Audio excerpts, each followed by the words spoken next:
और अब खबरें विस्तार से।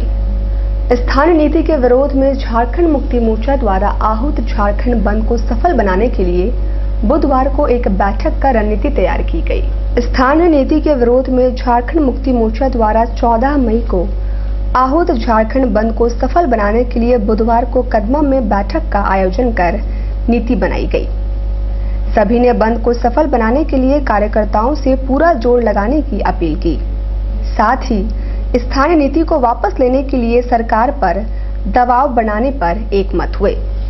बैठक में जिला अध्यक्ष रामदास सोरेन, चंपई सोरेन, कुणाल सारंगी सहित अन्य मौजूद थे। ये कमेटी झारखंड मुक्ति मोर्चा का एक निर्णय है। इस प्रदेश में आदिवासी मूलवासी का अस्तित्व खतरा पर है,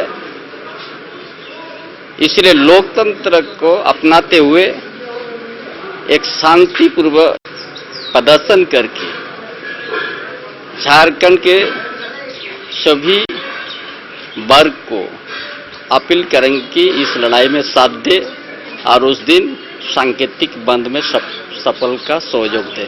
14 तारीख को अब ये जो आग जल गया है बीजेपी के बीच में, भारतीय जनता वो स्थानीय नीति का जो आग अब बीजेपी को उसी पे राख कर देगा, क्योंकि वहां जो भी मूलवासी आदिवासी उस दल में है उनका दिल का दर्द अब सामने आने शुरू हो गया कि गलत हो रहा है यहाँ का आदिवासी मूलवासी के साथ। से कहा है कि जिस उद्देश्य से झारखंड को अलग किया, बहुत लंबा लड़ाई लड़ने के बाद यहाँ का मूलवासी आदिवासी का अस्तित्व और पहचान बनाने के लिए जो हम लोग पहले से कहा कि लास्ट सर्वे सेटलमेंट को आधार बना के यहाँ स्थानीय नीति परिभाषित हो, ताकि झारखंड प्रदेश जिस उद्देश्य से अलग किया गया वो उद्देश्य को पूरा हो सके। तो वहीं दूसरी तरफ बंदी को विफल बनाने के लिए और विधि व्यवस्था कायम रखने के लिए जिला प्रशासन ने भी कमर कस ली है। उपायुक्त ने कहा कि बंद के मद्देनजर शहर को कई जोन में विभक्त कर दंडाधिकारी की नियुक्ति की गई है और उदंड मचाने वालों पर सख्त कार्रवाई होगी।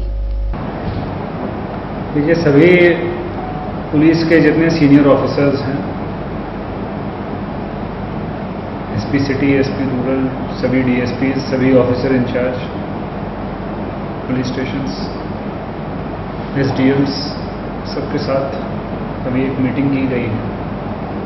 ऑब्जेक्टिव एकदम क्लियर है कि कुछ संगठनों और कुछ दलों के द्वारा जो बंदी का आह्वान किया गया है उस संबंध में विधि व्यवस्था बनी रहे और आम नागरिक को किसी प्रकार की परेशानी का सामना नहीं करना पड़े। रामनवमी और दुर्गा पूजा के पैटर्न पर पूरे जिले को हम लोग जोन सुपर जोन्स में बांट रहे हैं। वो ऑर्डर आज शाम तक निकलेगा। सभी जोनल और सुपर जोनल मजिस्ट्रेट्स और पुलिस ऑफिसर्स की इंडिविजुअल रिस्पॉन्सिबिलिटी निर्धारित की गई है, जिस और संबंध में उनको डिटेल में इंस्ट्रक्शंस भी दिए गए हैं। बड़े पैमाने पर वीडियोग्राफी भी की जाएगी, जिससे कि कोई भी घटना होने पर नेम्ड एफआईआर हो। और नेम्ड एफआईआर आईपीसी और अन्य कानून की सुसंगत धारा अंतर्गत हो, जिससे कि कानून के तहत हम लोग कठोरतम कार्रवाई कर सकें।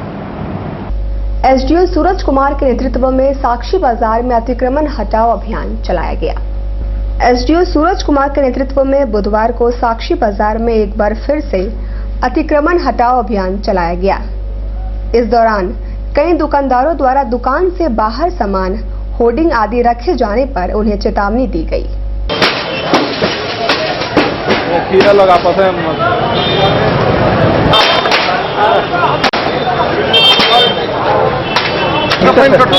वो एक स्लीपर वाला जो है आगे उसका कटो।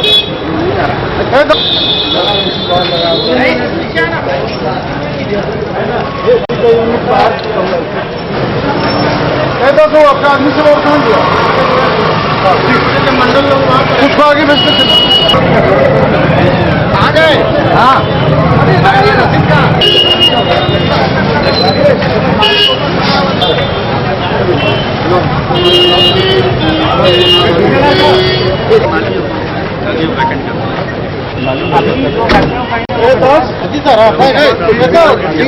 सब पर फाइन मारी पहले फाइन कर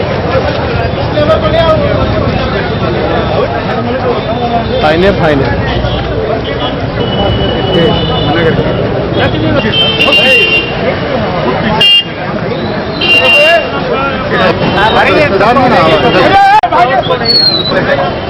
कितना मेहरबानी क्यों कर दिया? पता नहीं है।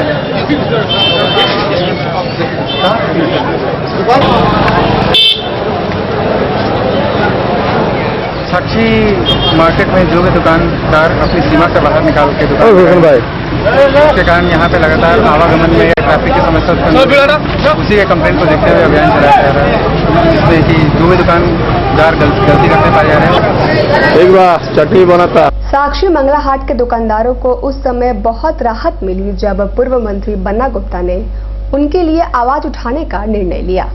पिछले 10 माह से दुकान लगाने से वंचित साक्षी मंगला हाट के दुकानदारों के लिए उम्मीद की किरण नजर आई है, जब पूर्व मंत्री बन्ना गुप्ता ने उनके लिए प्रशासन से बातचीत कर कोई हल निकालने का निर्णय लिया। बुधवार को पूर्व मंत्री बन्ना गुप्ता दुकानदारों के साथ उपायुक्त कार्यालय पहुंचे और चंद प्रतिनिधियों को लेकर उनकी समस्या सुलझाने के लिए उपायुक्त से बातचीत की। उन्होंने उपायुक्त से दुकानदारों के परिवारों की खातिर उन्हें कहीं बसाने का आग्रह किया। हमारा नेता कैसा हो? हमारा नेता कैसा हो?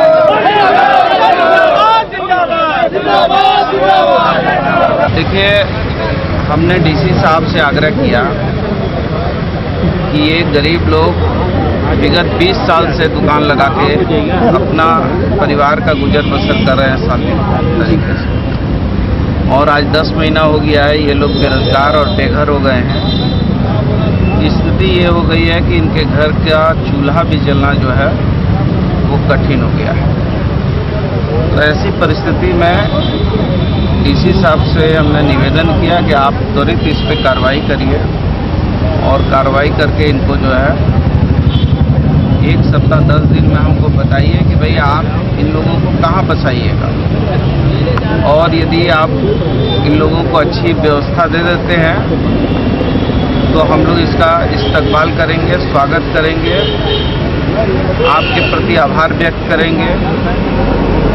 और यदि इनकी व्यवस्था बहाल नहीं हुई तो ये मामला पूरी तरीके से जनहित का मामला है, और जनहित में हम फिर बहुत बेमन से ये बोल रहे हैं कि नहीं चाहते हुए हम लोगों को इन लोगों के लिए आंदोलन पर बैठना होगा और आंदोलन करना होगा। इसलिए मेरा आपसे ये बहुत नम्र निवेदन है कि इसको अनावश्यक विवाद में नहीं करते हुए एक कंस्ट्रक्टिव और रचनात्मक विषय की ओर बढ़कर ये गरीबों को रोजी रोजगार कैसे उपलब्ध हो जाए, इनका घर का चूल्हा कैसे जल जाए, इनके भी बाल बच्चे कैसे स्कूल में पठन पाठन करें। क्योंकि आप समझ सकते हैं जो आदमी 10 महीने से बेकार हो गया है उसका घर की क्या स्थिति होगी।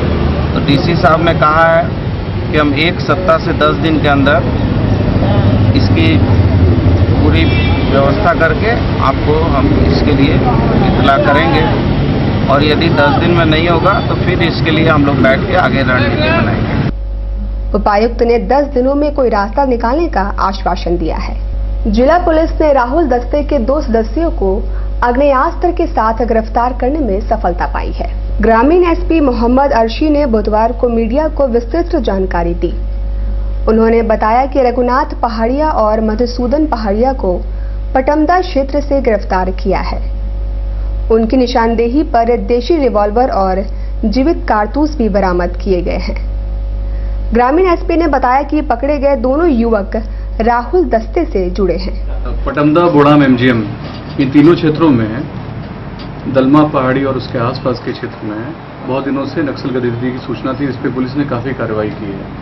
तो इसी बीच में खबर आई हमको कि गुप्त सूचना मिली कि दस्ते के कुछ सदस्य ग्रुप से अलग हो गए हैं, क्योंकि पुलिस ने लगातार ऑफेंसिव एक्शन किया था।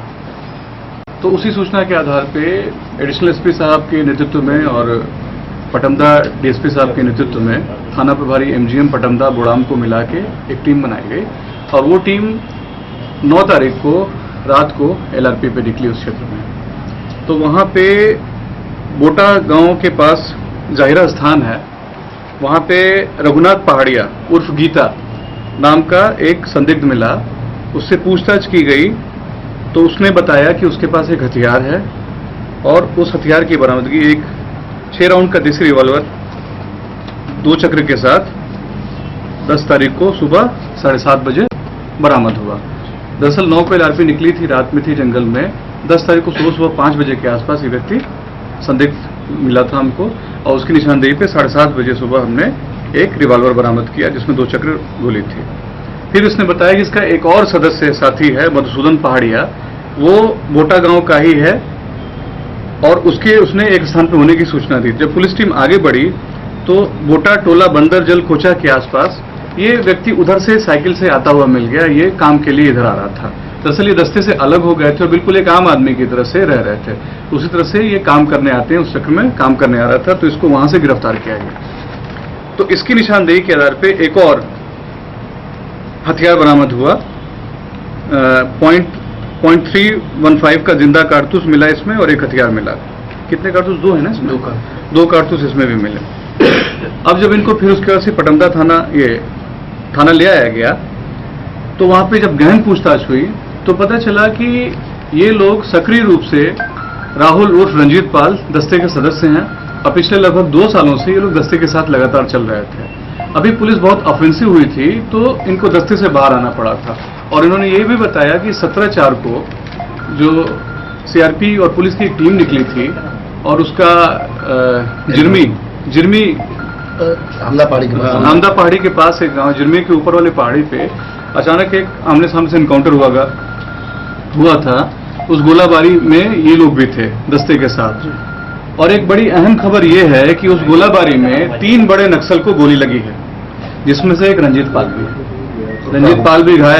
रंजीत पाल उर्फ राहुल भी घायल है उसमें और 2 और बड़े नक्सल हैं जिनको गोली लगी है। अब वो या तो कहीं इलाज करा रहे हैं या तो कहीं भागे छुपे हुए हैं।